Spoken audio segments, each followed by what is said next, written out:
শুক্রবার মানে ব্যস্ততা, যে সকাল থেকে কাজ শুরু করি তাও কাজ শেষ হয় না। যাই হোক, কাজ তো করতেই হবে। আমার আব্বুর থেকে শেখা মুরগির মাংস রান্না কেন বললাম, হঠাৎ করে ওইভাবে মুরগি মাংস রান্না করে খেতে মন চাইলো। একদিকে আব্বুর হাতে রান্না স্মরণ করা হলো, অন্যদিকে আমারও ওইভাবে মাংস খাওয়া কত বকবক করে ফেললাম। আপনারা তো দেখতেই পাচ্ছেন, আমি আগে গরম মশলা, একটু পেঁয়াজ বাটা, রসুন বাটা, আদা বাটা দিয়ে ভালো করে কষিয়ে নেব, যাতে কাঁচা গন্ধ চলে যায়। এদিকে একটু টমেটো দিলাম, যাতে মাংসের রঙটা সুন্দর আসে।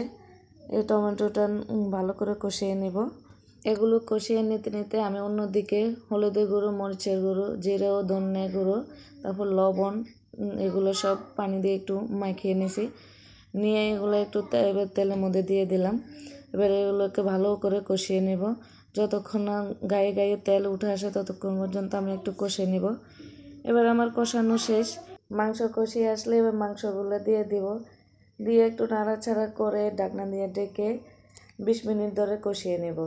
যতক্ষণ পর্যন্ত মাংসের গায়ে থেকে পানি আসে ততক্ষণ পর্যন্ত আমি নাড়তেই থাকবো, যাতে পোড়া লেগে না যায়। এই গায়ের থেকে পানি আসা ওগুলো দিয়ে আমি মাংস সিদ্ধ করব, এক্সট্রা কোনো পানি ব্যবহার করব না। আর আমার ভিডিওটি ভালো লাগলে ফলো দিয়ে যাবেন, কমেন্ট করে অবশ্যই জানাবেন।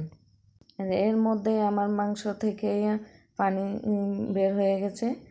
এই পানি দিয়ে আমি কষিয়ে নেব প্রায় 30 মিনিটের মতোই। এই রান্নাটা একটু মিডিয়াম হিটে রান্না করলে ভালো হয়।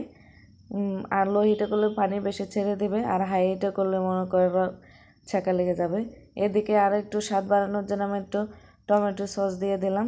যারা এ পর্যন্ত আমার ভিডিওটি দেখেছেন তাদেরকে অসংখ্য ধন্যবাদ।